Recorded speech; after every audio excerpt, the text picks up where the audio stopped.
what everybody else got to say.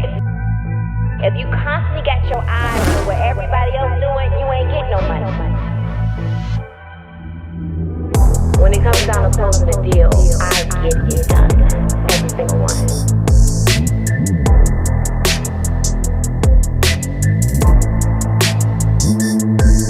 I'm the certified deal closer. Hey, we're here. We're here with another episode of Cornology. Yep, cha-ching. Hey, and You guess need to get who a cha-ching noise. I need a cha-ching, and I need some claps, too. I told Fonz I need claps. But I am sitting here next to none other than Mr. Trinidad James. Y'all give it up for Trinidad. Yes. I'm so excited to have you here. Oh, thanks for today. having me. How you feeling today? I'm feeling good. How about you? I feel great. I just left the gym, so I'm like wired right now. Okay, so are you a health nut? No, I'm not a health nut, but What? I'm a health nut. I don't think that anything you should be a nut about unless it's Jesus Christ. Okay. But I think that I believe in balance. I'm very Libra, and anything that you would do on the like drinking turn up side, you should be able to balance it on the workout, eating healthy side. So I wouldn't tell you that, I'm in that gym every day going crazy. I'm not. But every time I do get a chance or whatever, I'm going to go do it. Okay, so what does your daily routine sound like as far as working out? Okay, so what I would do is I wake up, say a prayer, wake up right away or doze back off. I would then kind of get to it. What I would do is go to the gym. I usually do my workouts kind of like I do arms first, so like an arm day. So I start off with running a mile or running 3 miles. Running a mile or 3 miles on the tread at like, I say about like 7 miles per hour. And then anywhere from like 6 to 7 miles per hour or higher if I'm like really, really getting it. And then I'll go do, ropes, leg raises, which is for your abs and stuff like that, lateral pull downs, and what else? So you're in there about 2 hours. I'll be in there about an hour and 15 because then after that, after I do my arm workout, any workout I do, what I do, arm day, leg day, ab day, I'm going to go to the gym, shoot 10 free throws. I can't leave until I hit 10 free throws in a row. Because that's just a mental thing. That's just about being able to, when you're gassed and you're most tired, hitting that shot that comes back from playing ball in school, how whatever. So it's kind of like, it reminds me about business. It's like when everything is swarmed on me, how whatever, I got to be able to keep my cool and hit the shot, how whatever. So I always, every time I finish working out and I'm like super, super tired or drenched, no matter, I got to hit 10 free throws. You got to go further. And that's the endurance of a champion. Amen. So you don't meditate every day? Not every day. Not every day. Because the way that I pray, it feels like meditation. Because I don't just like, if I say quick prayers or whatever, but then sometimes I just pray and I just sit in the prayer. And I feel like that's my meditation, where I'm thinking about what I just prayed about. And then how do I make the blessing that I'm praying for come through? You know what I'm saying? Am I putting in the work? Am I going against my prayer? How whatever. So I feel like that's my meditation. Like I think about my prayer after I say it. You know, some people don't understand that how they pray is very important to the manifestation of what they get, right? Amen. Because if you continuously pray and beg for something over and over again, it shows lack of faith, right? And so you're actually pushing away what you want versus thinking about what it is that you're trying to manifest. And that's why I sit so much in it or whatever. Like I'm not even sleeping anymore. I can't even go back to sleep. Once I open my eyes, I really can't go back to sleep or whatever, unless it was just like I woke up just too early. But that's why I just sit in that prayer because it's like sometimes I do always usually start my prayer off the same way. You know what I'm saying? Thank you for life and health and strength. You know what I'm saying? Because that's first. Without that, all the business that I'm doing, want to do, how am I making with no life, no strength? So where did your faith come from? Was this something that you were taught as a child, experiences? Let's talk a little bit about your upbringing a little bit, right? So where are you from? So I was born in Trinidad and Tobago. Okay. And I've lived a lot of places. I've lived in, as a child, I've lived in Canada, New York, Florida, South Carolina, and obviously Atlanta. My mother's a Jehovah's Witness. My father is a super Christian. So you asked about my faith. Mm-hmm. That's where it started when I was a child in that household. For me, religion will always matter because of my parents, for so many different reasons. To a certain extent, I would tell you that religion also split my parents apart. However, because of the differences added to whatever differences they had as man and woman. Mm-hmm. And so when it comes to religion, it didn't make me hate religion, but it made me stop going to anybody's religious function or church or Kingdom church. Hall. Mm-hmm. However, I was like, God is with me. Mm-hmm. However, so that's why once again when I pray, I just sit in the prayer to just really, really make sure that what I'm praying for, I'm not getting in the way of it, like we were talking about earlier. Mm-hmm. One thing I think I'm noticing a lot of, I'm sure you probably are too, the millennials today are not necessarily finding themselves going to a church every week. Well, I think it's a split because you have those particular influencers that's that age range of like 22 to 26, where like they go to these really popular churches and whatever. And then for the other people, they're like, no, I don't believe in none of that. It's all a scam. Everything's a scam. I'm not dealing with it. Right, and it's opening the doors up to all type of other beliefs. Amen. I mean, right Right. now, Christianity is in a crazy place. Christianity, even like if you look at if you, I don't know how to say this, is like Christianity is in a crazy place. Even if you look at the Jews and Jewish people, it's a really interesting time because you have people. It's happening not just here in America, but even over in like London and England or whatever, where like you said, the millennials, they don't believe in those old ways or what that book is talking about. Like, nah. Who wrote that book? There's a lot of questions. It's a lot of questions, and older people don't like questions. Right, and that's what's pushing the younger people away. The lack of answers and the Amen. lack of openness to answers. Yeah, not right? listening, just hearing. However, people want to be heard or whatever, but a lot of people are just listening to what they're saying, but they're not hearing it. However, and that's what the young people are realizing, and that's why they're so rebellious, I think. So are you the only child?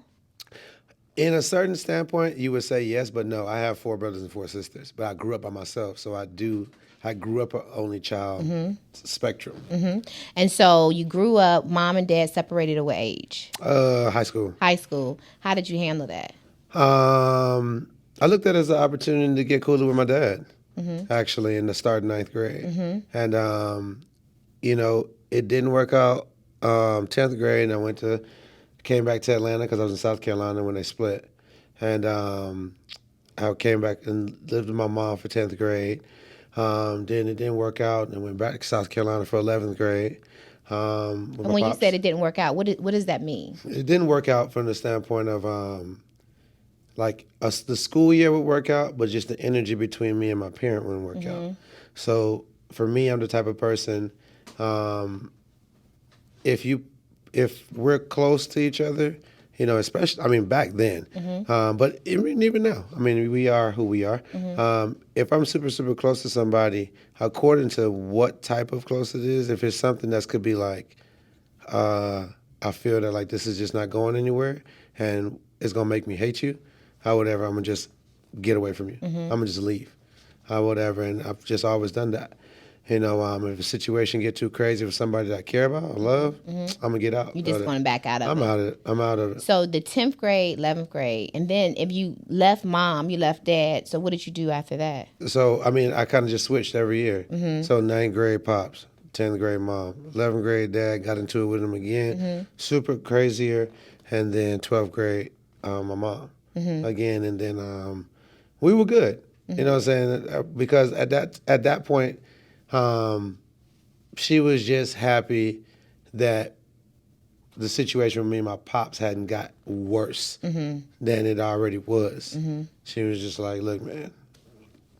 She just kind of stayed out my way. At that point, when I got to 12th grade, couldn't nobody tell me anything. Right, you were grown. Yeah, it was just like, let's leave him alone. Were you already into music? No. No, okay. I didn't get into music till I was 23.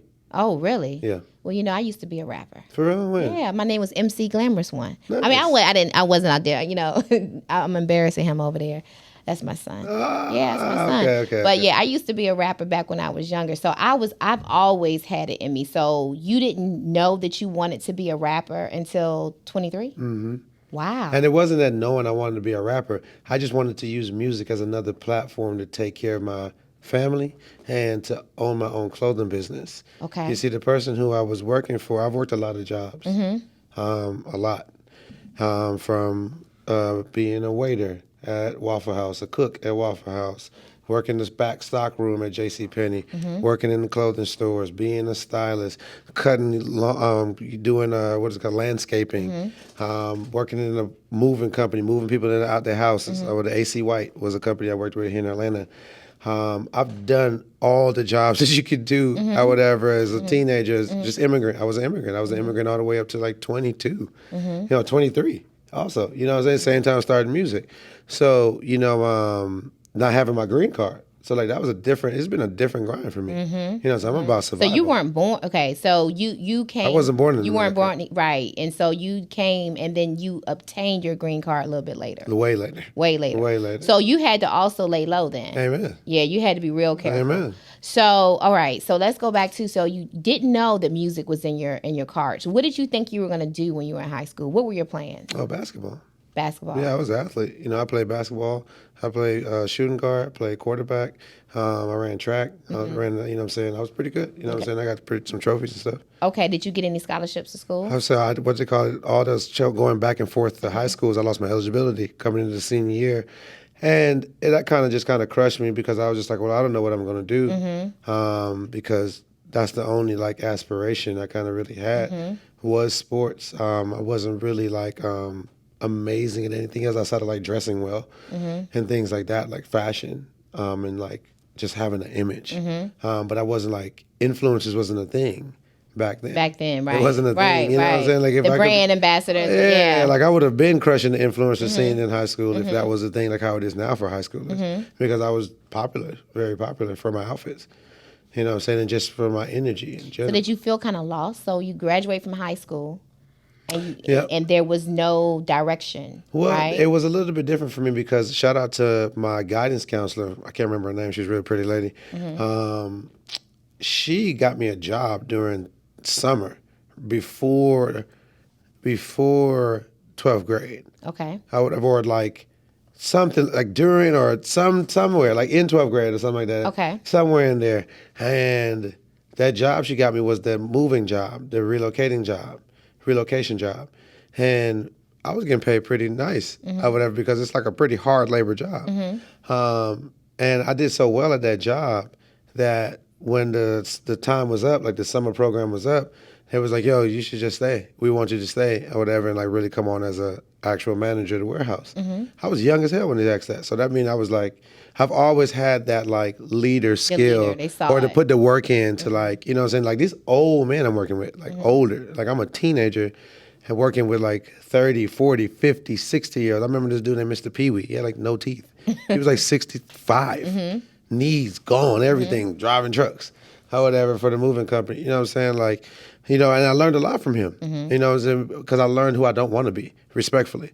However, I was like, nah, I was like, it was interesting. It kind of felt like he was a slave again.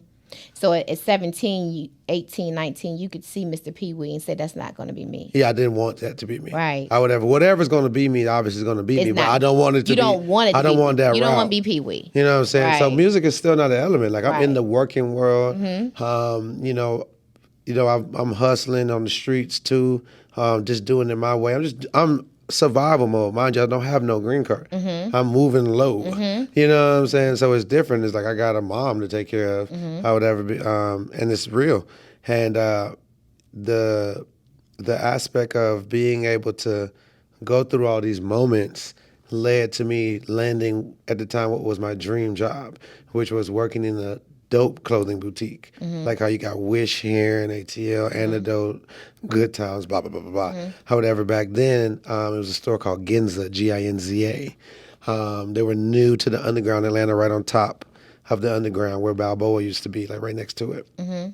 And I got that job randomly. I've always been a shopper, always. And shopping in the store one night, it's the owner. He was a Korean guy from Chicago. And I came in, I didn't really know him. I knew his other workers. There's a black girl and a black guy. I was kind of getting cool with them because they like my taste. Whatever the things that I was into are the things that they really wanted to push, but people in Atlanta wasn't really on it yet because they were bringing Chicago fashion to Atlanta because he was from Chicago. And so, but I know what's up. So it was like, oh, they got this. I'm like, oh, this is hard. I rock with this store, right? They're bringing some new flavors today. And so one night I'm in there shopping and... Welcome to Coinology, the podcast. Need to know a little bit about Coinology. Need to learn how to make more money. You want to just find out more about people? Tune in, man. Just tune in. Coinology.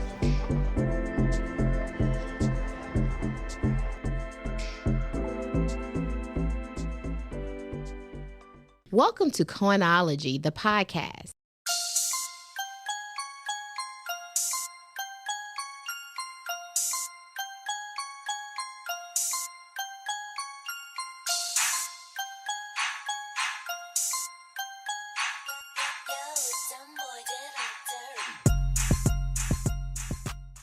I walk in, go in, boom, I'm going over, I'm looking, I don't know, something. And then two other guys come in. The owner's there. I don't really know him, so I didn't spark up a conversation. Usually I would spark a conversation up with the other people who work there. But he different. So I was just like, I'm going to go this way. You know, the hurry up and buy vibes. And long story short, I'm over here handling what I'm handling. The dudes who come in, they are, there's like ecstasy, denim and jeans and stuff like that they have behind the counter. He shows it to them, boom, they're looking at it, they snatch and run out with the stuff. They run, they steal, snatch and grab, right? He takes off behind them or whatever, like with a gun or whatever, in the underground. You know, it's in evening time, they're about to close or whatever. So I'm like, yo, what the hell just went down? I'm still in the store. So in my mind, I don't know why I thought about this, but I just locked the door and went and sat down because in my mind, I was like, I didn't want him to think that I had something to do with them. I don't know them or whatever. So I hear the gun go off and I'm like, I'm about to get out of here because he might be so mad. He might just shoot me thinking that like, hey, you with that too. You know what I'm saying? I don't know this crazy Asian man. You know what I'm saying? That's right. And so, you know, he comes back or whatever. The door is locked.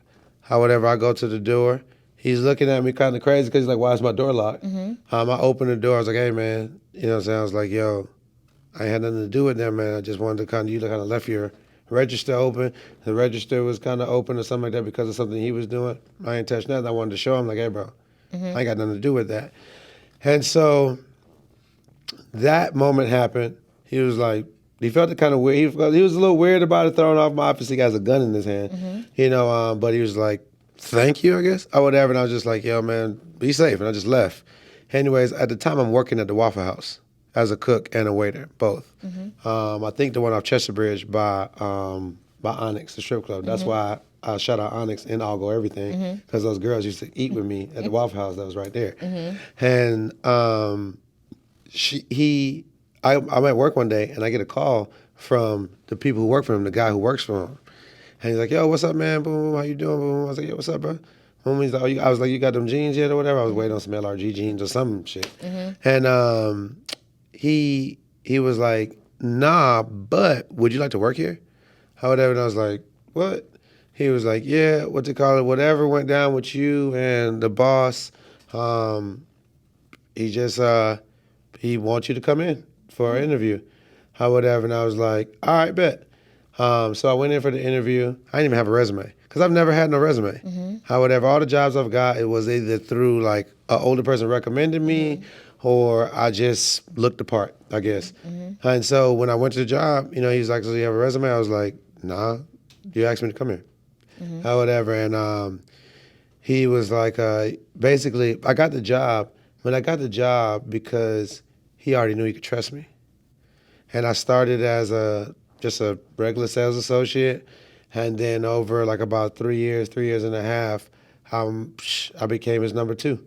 Open and close, I learned everything that I wanted to learn about running a cool store to where my dream job, I'll tell you all this backstory because for the bigger point. My dream job became my biggest nightmare. And that's what made me shift into wanting to do music at 23. Okay. Because your original question is asking me about, like, you never had the notion at 17, 18, 19, 20, 21 to be a rapper? No.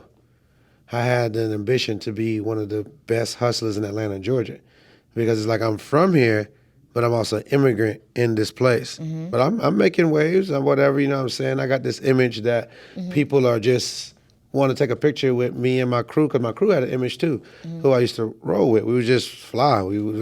They were doing music, but not like out there really doing music. They like music.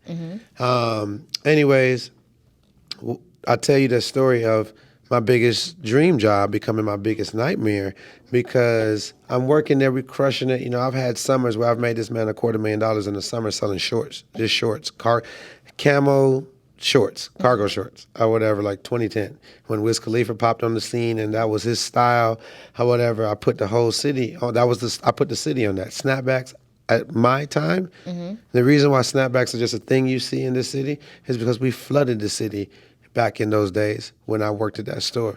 It might seem like crazy, but if you really know, I put you on snapbacks. I brought it back to the city. It's not like it never was here. It's we brought it back in abundance. We made Mitchell and Ness stop making fitteds to start making snapbacks. That's how big the request and the demand was. The demand was. Exactly. So, but how did it become a nightmare? So the nightmare now comes when, you know, I'm working this guy like 3.5 years. And, you know, we've had a lot of conversations or whatever, because that's my guy, I'm his guy. And I've watched 23 people get hired and fired while I was still there in 3.5 years. I'm not even exaggerating. That's a real number. I counted. And we're just talking one day. He's sitting at the register. I'm sitting on the side chair. That's to the side. And we're just chopping it up, just talking or whatever. And I was like, hey, man, how's your son? He had a kid. He had a kid older or whatever, like in his 30s. So it's a little different. And he was like, man, you know, typical thing that somebody would say, man, they getting bigger than me, that type of thing. Because he hadn't brought the son down to the store, so I hadn't seen him or anything. And mind you, like, it's not like he has to, but the relationship that we build because we're in a mom and pop store, we're kind of like family. So if you have a child, I should see that child. Because if I have a child, You're going to see the child, right. You know what I'm saying? It's like, you help me raise this child. I make you money so you could take care of that child, respectfully. I'm not mad or anything. Like, I'm just telling the truth, you know? And so we're talking. I was like, you know, how he's doing? He's like, oh, man, getting bigger than me, boom, boom. And we just talking, and he just says, calm as the summer day. Man, one day you be working for him. Not out of malice, or not, just talking. And mind you, this is a long time ago. So it wasn't nobody talking to my immigrant ass about like black-owned businesses or you should do your own thing. I had it in me. I wanted my own shoe store, but nobody was, all the black-owned business stuff that we hear consistently now, nobody 15 years ago, 12 years ago, however long ago this was, if this is my 10th year, 11, 12 years ago, was talking about no black-owned business. And we're not. I'm just being honest. That's right. I'm here in Atlanta. I'm in it. I'm dealing with the dealers, the students, GSU, and I'm right in it. However, nobody was pushing the agenda of black-owned businesses. But when he said that, something triggered in my heart, in my mind, where I was like, no, the hell I won't. Did you think you were going to take over for him? Did you think he was going to Yes, pass the because we had baton? already, he's the, oh, I didn't give you a part of the story. Okay. He was the first person to plant in my seed that I could have my own business. Because he was like, bro, I'm going to give you this one and open up another one. You crushing it. Nobody even believed that I work it. That is my store. They think it's my store. If you ask people, they have thought forever that store was my store. So he basically led you on to believe that he was going to potentially leave that business to you. Because he didn't have a son at the time when he planted the seed. Okay. He planted the seed because I was like his son. Right. So he planted that seed genuine. It was a genuine seed. I don't think it was So a it lie. wasn't out of malice. I don't think any of it was ever, because that's my boy. Right. Are We you were still boys. cool with him now? Yeah. Okay. You know what I'm saying? If I ever needed like big business advice, or whatever, because like He's very successful. The store, he's doing his own thing now. How whatever, you know what I'm saying? So like from time to time or whatever, I'll just tap in, just good energy. We got good energy with each And I other. think now you probably understand it was generational wealth. He's looking at building. His pops had a store. Right. And his pops had a store. And so he was supposed to leave it to his son, right? Yeah. That's what he It wasn't. But it just clicked something in your head, though, at that moment. Yeah, like, no, I won't. Right. No, I won't be working for your son, because I was like, that's a long time. I mean, damn, that's what I'm finna do forever. Nah. And so that was the first chip in my back to be like, okay, I need to do something else to add to this. Let me ask you this, though. What made you decide to go the legal route and go work at Waffle House? Go work at the store. You know, there was so many other ways you could have. What made you say, I'm going to do this way versus another way? I would think that is my parents. I never saw them do it illegal. They always did illegal. So it was never even when we option. were illegal, we did illegal. So that's the standard that was set in my household. When my parents were together and even separately apart, they still kept it. You know what I'm saying? The hardest of times. You know, it's when you don't got no green card, no nothing. You know that if you mess up, that's it. That's it. And like people treat you like nothing. They ain't trying to get you no job. They ain't trying to look out. However, I know exactly what that feel like. My parents know exactly what that feel like. But no matter our hardest times, they kept it legal. So that was how I look at it. It's like, I'm going to do my best to keep it as legal as I can. So how long were you actually at the rap game before you actually had your hit? Like, how long were you trying? Because some people have been trying for 15, 20, they're 50 years old, still talking about, I'm going to have a hit next week. That's true. Right? And this wasn't something that you aspired. Right? So how long were you at it before you had your first hit? So I wasn't, you see, the thing about it is, I wasn't trying to have a hit. What I was doing is establishing the things that I did my homework on that you have to establish to become an artist that can make hits. I just was able to write within my first 12 songs a hit. Thank God. But when I was doing my homework and going to other people's shows and being a professional music listener, or whatever, that was just taking over my body. I already had the image. So like when I doing my homework, I'm like, okay. Back when I ran that store, I got the honor of dressing people like Travis Porter before I ever did music. They were my clients. Be more specific, Ali from Travis Porter. You know, DJ Scream, who does the Big Facts podcast. Shout out to that business.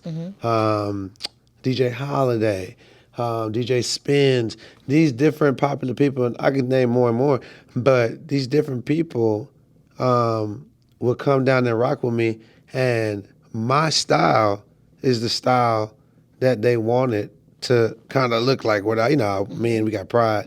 Without kind of like coming straight out and say it. Without saying, hey, where you get that from? You know what I'm saying? Because I got it right here in the store. You know what I'm saying? But it's like the way that I put it together is different. And so I already knew that was the thing that is like, I can't really give you that. That's just me. It's just who you are. So I knew it was my Because I see superpower. this necklace you have on right now, right?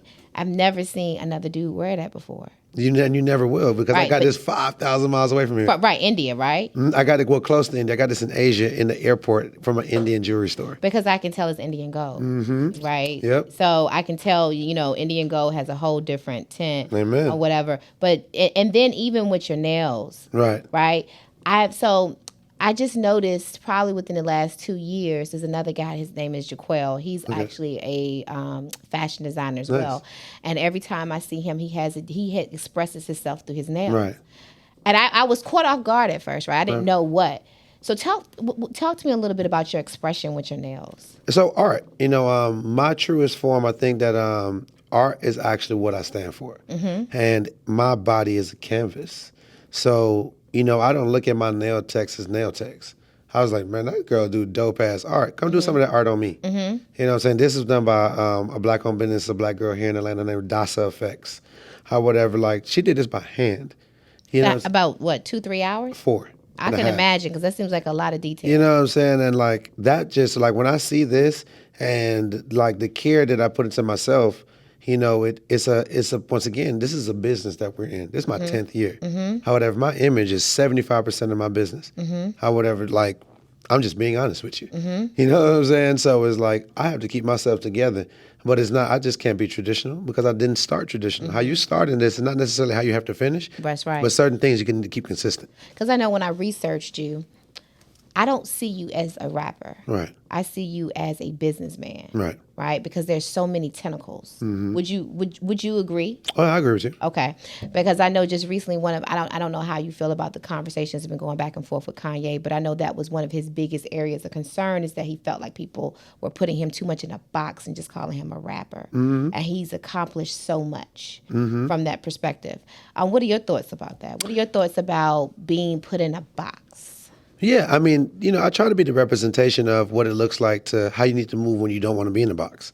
See, nobody wants to be put in a box, but it's easy to be put in a box because it's like, okay, this is my 9 to 5, this box, and I get paid out of it, and the payout is not too bad. But I've never liked being told what to do. Like I told you back when I got to my mother's house, 12th grade, couldn't nobody tell me what to do no more. Like literally, that's like 17, 18. So for a long time, I've been doing exactly what I want to do, the way that I want to do it, right or wrong, every single day of my life. And so, I didn't get into music to be famous. I didn't get into music to be cool. I already was pretty cool in the city of Atlanta. I'm selling all the drip to all the people that are cool. So you got into it for what? I got into it so that I could open up another revenue stream to own my own store. I wanted to get my own store after the dude said that to me about his son. I was like, oh no. So your goal was to own my own store. Own your own store. So you said, okay, I'm going to make some music, sell it. Yeah, I had something to say. Musically, I had something to say. Were you independent? Yeah. Okay. Yeah, I didn't have nothing. So what? I had nobody. So you were independent artist is the question. Yeah, I mean, what's it called? I had the motivation of my friends around me because they were doing music, recording at the house. And then I started kind of like slick managing them and helping them out, getting them clothes because that's what I do. I'm the clothes man. Found them a studio, found them an engineer because I felt like they were kind of hustling backwards recording in the house. It wasn't good equipment. Or they was making cool songs or whatever. We even made a song, one of my first songs, like one of my first 2 or 3 songs. One of those songs, we took it to a talent show on Beautiful Highway and we won a talent show. You know what I'm saying? So it's like, that was a notion of like, hey, bro, you kind of got something there. But when we won that talent show, there's 5 of us on the song, 4 or 5 of us on the song. We're not a group. We just cool, so everybody jumped on and did a verse or whatever type thing.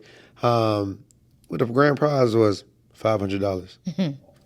Right. I'm a real hustler. What am I doing with that? What you gonna do with that? It's 5 of us like, bro, y'all keep that. I ain't even getting the money. You know what I'm saying? And now that kind of made music look like a waste of time to a businessman like myself or whatever. So yes, I'm a businessman. Jay-Z's my favorite, not because of how good he raps. It's because how good of business he does. He diversifies. And I think to me it's a slap in the face whenever someone describes him as a rapper. Yeah. I'm like, Jay-Z, a rapper? That's it?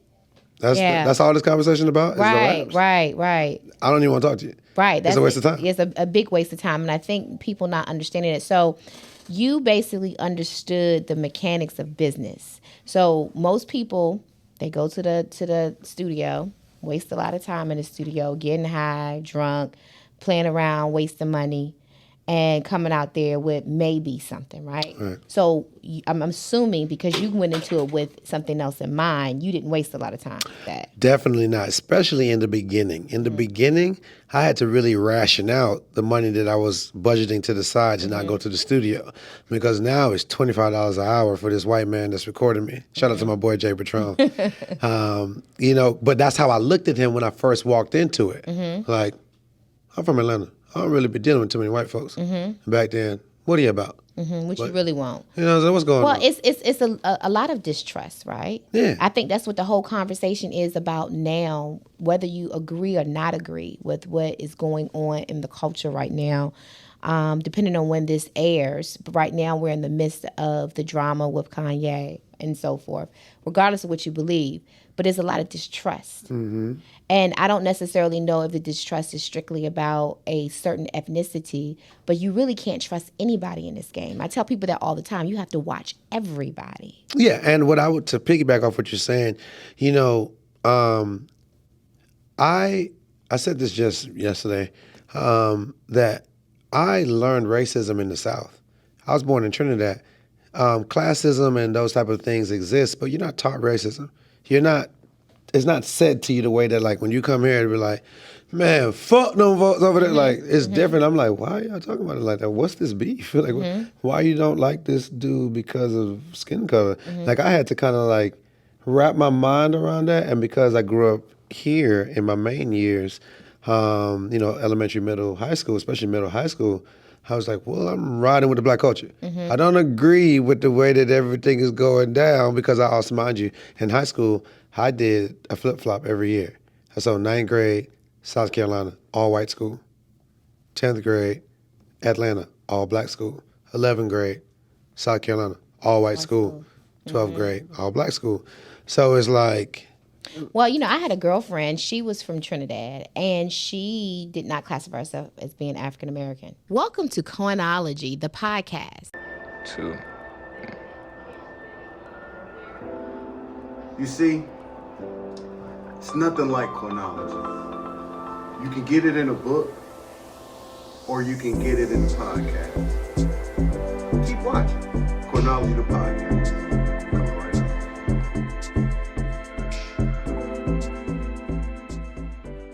Welcome to Coinology, the podcast.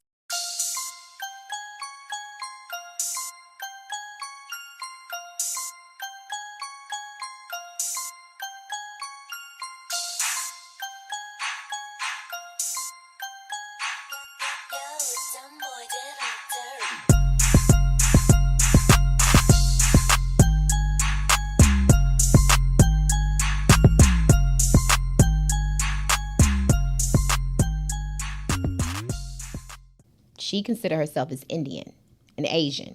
So there was, did you ever consider yourself as Asian?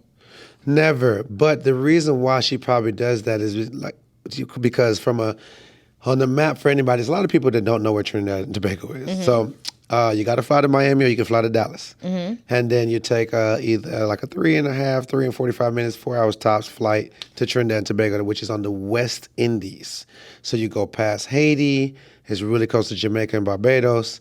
And the reason why I'm telling you this is they call it the West Indies because you have blacks and then you have Indians, like Indians. And that is probably where she's pulling that from or whatever because, like, my mother's Indian. However, my father's from Tobago. However, it's Trinidad and Tobago, too. He's, like, dark-skinned black man or whatever, you know what I'm saying? But, like, my mother's Indian is all Indian can be. And then my mother is black and Indian because her father was black. And so that's probably why your friend probably goes to that extent. But she looks like me, though, so it's a challenge for her because I'm like, but sis, you look like me. Right, and you see the thing about it, me going to Africa for the first time this year, what I'm going to tell everybody, American, Trinidadian, look, we all black, y'all. We all black. I know that if your family, a lot of people only listen, they base what they know about life and legacy based off of their grandma and great-grandma. They don't really do much research past that, or whatever. But in reality, a lot of things that they do on the island of Trinidad are African originally. Well, and you find that a lot of people try to separate themselves from being African. Yeah, like I'm a better black or something. Right. Like, the self-hate is something real. We gotta stop that. Right. And because I'm talking to you from a person that was born in Trinidad and Tobago, so I have a black Trinidadian perspective. I grew up in the real America. People who know me know that. So I have a black American perspective. However, like, black Americans in America rock with me because they know that I represent the culture for real. Like, not even trying. However, it's just I grew up in it for real. Grew up. And then I went to Africa. And the reality is that's what they see you as, right? Yes, they don't see me as Trinidadian. That's right. When I go over here to the east side, west side, wherever I'm at, like, anybody talking, oh boy, you from Trinidad? No. Oh, they're like, he from the south side. That's how, you know what I'm saying? Right. It's different. That's right. However, but then I went to Africa and I saw the black African perspective. However, and I was like, yo, I'm in Africa and I'm looking at a gentleman and he looks exactly like someone I know in America. Same smile, same nose, same eyes, same laugh. And I know somebody in Trinidad the same way. I'm seeing things that we do in Trinidad that they do in Africa, right there in Africa. How the same noises, same all type of things.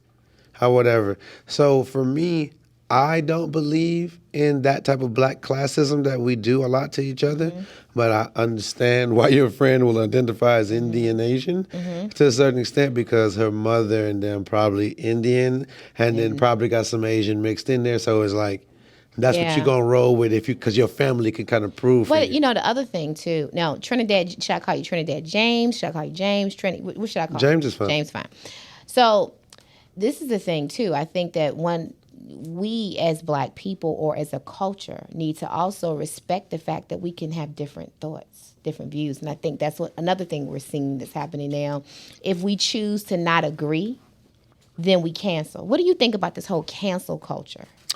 Well, millennials, you know, they look at everything as bullshit, which I'm not mad at because a lot of it is bullshit. It's dangerous, though. It is. It's dangerous. It is, but at the same time, a lot of things got to get canceled. Sometimes you got to burn the root in order to grow back in healthy fruit. But let me ask you this, though. But should someone get canceled because they just don't agree?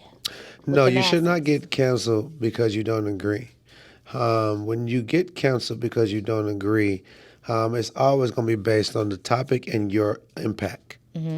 People disagree all day, but it's just you and a few people on Twitter arguing. Whatever, who cares? It don't really hit nothing unless you're really impactful to something that matters. Or you can lose $2 billion in one day. That's no joke. Yeah, I mean, you got to think about it, but money, it's not real. It's there, or whatever, but it's like you could make it. You know, it's like... And one of the things I'm going to tell you this, I think is going to be a good lesson for everybody. And we're going to go back to because Ye, I mean, is one of my favorite rappers. Nice. Okay? Just is what it is. He is. But I think what he's going to show also is that I can lose it, you can take it, and I can get it back. Amen. Right? And that's what real winners do. Exactly. Real winners. And also they don't allow people to dictate their thought pattern. Whether you agree with what he says or not, he stood by what he believed. Yeah, right? To piggyback off what you're saying, I mean, what the hell is a winner? What the hell do people think winning is about? They think it's money. So they think that taking $2 billion from him is going to make... But he said, I'm not driven by money. And so that's what I think a lot of people, when they hear the word coinology, and they think that it's about money. Yeah. And it's not, because as you said, money is a figment of your imagination. It's the idea of success. Right. Your process. Right. That's what I think this show is about. Right. You know, so, I mean, with that and that's literally everything. You know, so like Michael Jordan, he played 20 years. He only got 6 rings. I mean, he only won 6 years and lost 14. It's Michael Jordan. You know what I'm saying? Kobe Bryant, he played a decade in Los Angeles, rest his soul, rest his daughter's soul. He only got 5 rings. I mean, he lost 15 years. Those last 6 years of Kobe's career, I hated people. Yeah. They were dogging him, everybody, talking bad about him. Why won't he just quit? Why? But look, you know, they're going to talk bad about the winners anyway. And that's what it's about. LeBron brings that all the time. He says, if you're not talking about you, you're not doing anything, Come on. right? That's the truth. That's the truth. You know, so, you know, I've always looked at people like that. You know, when I came over as an immigrant, my parents loved the Utah Jazz in '98. I love Michael Jordan. You know what I'm saying? That's who I was into. You know, so it went from Michael Jordan to LeBron James, you know what I'm saying, the Kobe's, the AIs, you know, everybody got a different version of confidence. Mind you, I'm giving you athletes because I grew up an athlete. That's what in my mind, I was like, I'm going to go to college, I'm going to play ball, I'm nice, how whatever, boom, boom, boom. You know what I'm saying, I could dress well, I'm going to crush it, how whatever. You know, it was different. Those are the people that I put like, yo, look how they move. You know, when basketball and sports didn't work out, I still looked at how they move as a business. You know, because life continues, right? A champion is a champion, yeah, right? Exactly. Grammy Award winning, right? Yeah. So how did you move into that space? You know, the first 5 years of my career, I didn't move into spaces. The spaces carried me there. I was in the ocean, and I was allowing the wave to take me where it's taking me, and just making sure I don't drown. So you just followed. Just followed the energy and didn't chase fame. Energy. I followed the energy and didn't chase fame. I made a conscious decision in 2013. A deal got signed, and and they put out there like, oh, Trinidad James just made $2 million. Boom, boom, boom. I watch my phone in a hotel in L.A. off Melrose. I watch it ring until it went dead. And I was like, this is bad. This is bad. It's bad from two ends. When we did our business, I told him I wanted to keep it private. Literally the next day, it was the biggest news. So I was like, the people who just gave me a check, been doing this for 1 million years, this big corporation, just got kind of like, just did some like, I don't know, it felt dishonorable. It felt chatty-patty-ish. I was like, that's weird. Did you question the motive? Yeah, because I was like, what the hell? I understand it now. So But so if you so the reason, so yeah. I understand it now, where it's like, look, this is business. If you are the most popular, like you're the biggest thing on planet Earth, and everybody wants you, like I got that feeling that I wanted to have with all the colleges giving me recruitment letters. I got that in music. I would have, because all the label came with their pitch and their recruitment letter, every single one, everybody. Literally everybody. You know, so I got that feeling that I wanted in sports. I got it in music then, but based on how, you know, I think what kind of even got me my deal was the conversation that I would have with these people, kind of like on one-on-one or just in general, where it was like, it kind of puzzled them because you had this like wild pink lion in the jungle that you're trying to tame and put in a box, put in a cage. But then when you meet the lion, he's not roaring at you. He's talking with you, listening to you. You know what I'm saying? Just letting you know who I am. I might have on a crazy outfit, but that don't mean that I'm crazy. It's just my expression of myself. You know, and they liked that. I think they liked it because it just was like, nothing is like this or whatever, and I got to rock with it. And I understood that the reason, mind you, the reason I'm telling you this is looking at it when I look at it now, the second 5 years, it was just like, you got to say that. You got to, from a business standpoint, they're playing against each other. They're using you to play against each other. That's right. Respectfully. That was the key word. Using right? you. How do you feel about that, though? I mean, you don't have a choice. Right. That's just a part You of the don't game, have a right? choice. You Right. don't have a choice. You're broke. Right. You're trying to take care of your family. Right. You know, I didn't sign a deal to be famous. I signed a deal to take care of my your mother. family. Right. Right. You know what I'm saying? It's a Right. different energy I'm moving with. So It is what it is, yeah, right? Like Kanye will still say things about like he don't read contracts. Right. He'll say that right now. He just said that this year, 2022. But you know what he also said? They asked him how did he feel about being a billionaire. I think he asked some question about, someone asked on Drink Champs about his relationship with Jason Lee. And he went on to say his biggest challenge now that he's a billionaire isn't about making more money. It's about keeping his money and keeping other people from taking his money. Because you then become a target. So that chatty patty that you talk about then puts you on this pedestal of a target. Everybody's coming every which way but loose. And then you start to wonder, you start to feel paranoid, right? Did you ever go through that phase? Yeah, and so that's what's to tie back to what we were talking about. It's like, boom, the chatty patty, and I put this target on my back. I watch my phone ring till it's dead. I'm like, and that's when I made the decision. When I told you, I was like, I'd rather move with the energy than to chase the fame. That's right. I was like, nah, I'm going to dead this.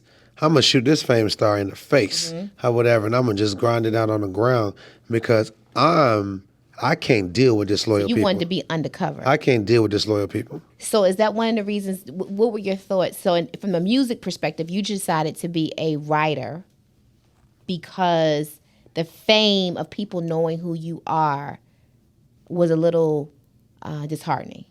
No, I just don't like bad business. And when I say bad business, is like I didn't like the chatty patty aspect of business then.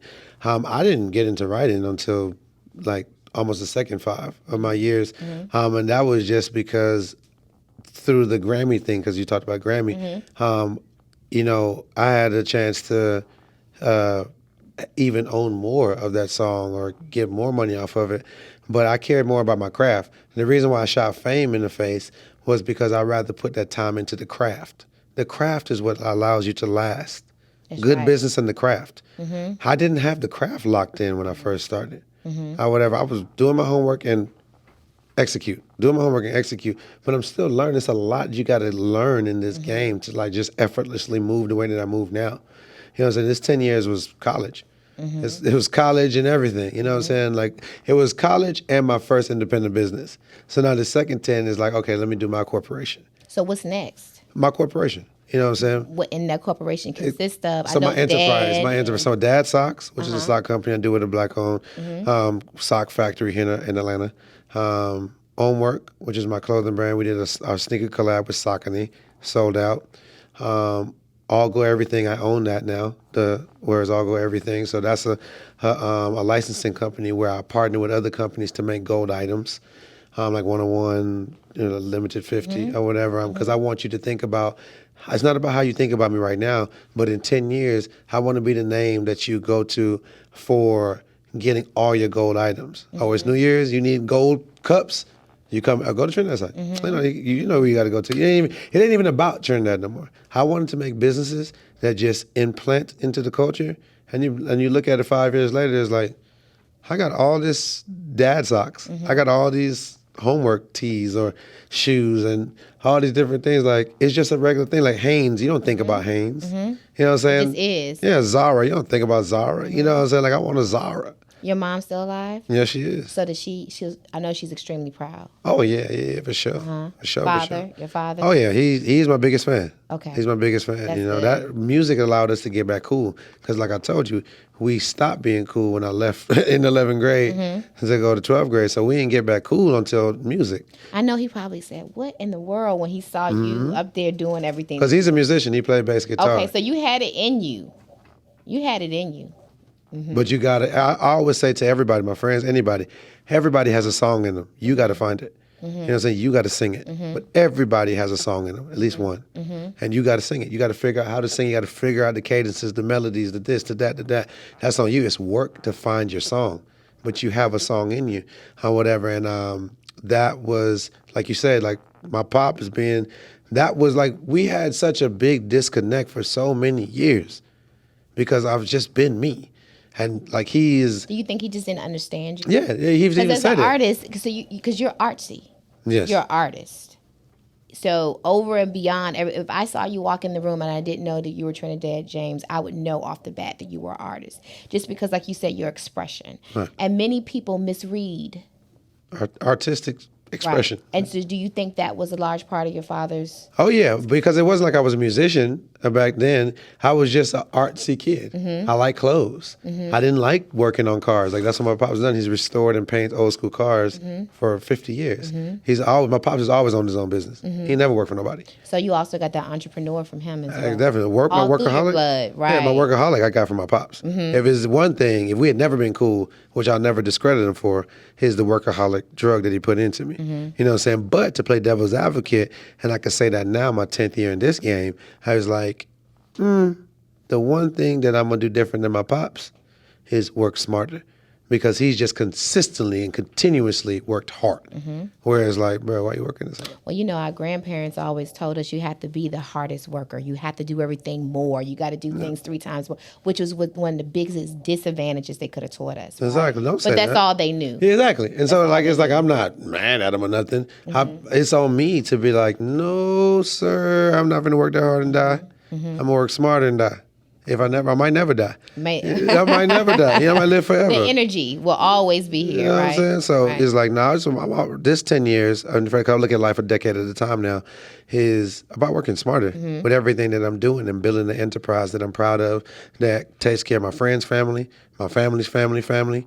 You know what I'm saying? And it's just always, it's just implanting these things that are there. It's like, no matter who works at Adidas is going to be there because it's implanted. It's implanted. Nike is going to be there. You have kids? No, I don't. No, but you are a big proponent of DAD. Yeah, because DAD is an acronym for destroying all doubters. Okay. I'm an acronym junkie. Okay. So it's just been a thing. It started as like a catchphrase that we used to use when I used to play ball in the streets with my friends and stuff like that. And then it became like a term of endearment. Like, oh, if I'm the freshest today, you dad. You know what I'm saying? And I was just like, when I popped off in the music thing, I kind of just took certain things with me. My first album is called Don't Be Safe. SAFE is an acronym for sensitive as fuck every day. day. You know what I'm saying? So it's like I'm an acronym. Your mind is constantly going. Always thinking, like if I see 3 letters, I'm always thinking like what it could mean. You know what I'm saying? That type of thing. So that's the dad thing. And it's just kind of like me getting more of my foot on the ground and understanding is like these things, a lot of $1 million businesses be in front of us, but we don't want to put the time in to actually like just really saw it out and file it down and really put the work into it to actually make it a real thing. So shout out to the pandemic. Because if it wasn't for the pandemic, I wouldn't have been able to have my own sneaker and tell you that I sold it out. I wouldn't have been able to have my sock company, however, and we're successful. We're about to do a collab, God willing, with the PGA Tour. You know what I'm saying? Which is that's crazy. Huge. That's right? huge. For that's us, huge, it shouldn't be like, oh my God, throw the flowers, but it is a big deal for us because they don't really like, you know what I'm saying? So that's the second phase. You see what I'm saying? So like, these are the barriers that we break down and we go through. It's like, bro, do I have a #1 single on the charts right now? No, but I got to collab with the PGA Tour, and as a black man, they need to be talking that's about. what I care about. Right. That's what matters. Like, those are the things that we should always have a news channel to put those things out, so you can consistently see the good things that black people are doing, because it's not just always based on the things that our music can do. It's not. We way bigger than that. You're way bigger. You know, so I understand. More complex. And that's one of the things I'm proud of with most of the musicians that are out here today, because they are finding their tentacles in different places. Amen. They're starting off there and then moving in different places. But as we wrap, I do want to ask you a few questions in regards to your favorite hip-hop artists, right? Okay. Because I told you before, I'm a hip-hop person, and we always close out your top 5. Who are your top 5 influential hip-hop artists? It's Jay-Z, Andre 3000, Gucci Mane, Ludacris, and that 5th one is a toss-up. That 5th one is a toss-up. A lot of people. It's too many people. It's too many people. I can't believe, so you know Biggie? It's not nothing against him or whatever. It's just tough. It's like, I don't want to be fake. I don't want to be fake. Okay. Like Jay-Z cancels out that Biggie and Nas for me. Why? Because I wasn't born in New York. So I really got to understand music from Atlanta, listening to Jay-Z, South Carolina, from a Southern perspective. So there's only so much I could be into Northern music, being a Southerner. It's like, I ain't finna chase Nas if I got Andre 3000 in my face. Nobody from the West Coast? West Coast, as in my top 5? No, not in my top 5, but I love Kendrick Lamar. I love Kendrick Lamar. I love the game. For his artist, like nobody can out-rap the game. And you know what's funny is that Kendrick is a rapper, but I don't really see him as just a rapper. He just is like, his flow is so different. To me, he kind of gives me the vibes of, what's the brother, they did the movie on him, Black Messiah. That brother, that's who Kendrick Lamar reminds me. He reminds me of a Black Panther. Yeah. A very smart Black different. Panther. Yeah. And instead of like being like a talker, he's a rapper. He's a rapper. But he's still doing the things that like on like a Stokely Carmichael would have been saying on the platform. He just raps it. He gives me that energy where it's like, nah, bro, I'm very militant, brother. This is how I move. Like, this is how I move. My think tank is very different. solid. Very, very, very different. Well, we want to say thank you again, James, for coming out today. Thank you. You taking the time out, spending some time with us, talking about your future projects, as well as how you got to sit next to us here today. Thank you. For all of my viewers out there, thank you for tuning in, and we'll see you in the next episode of Cornology. Hey, peace. Bye. You ain't getting no money if you constantly worried about what everybody else got to say. If you constantly got your eyes on what everybody else doing, you ain't getting no money. When it comes down to closing a deal, I get it done. Every single one.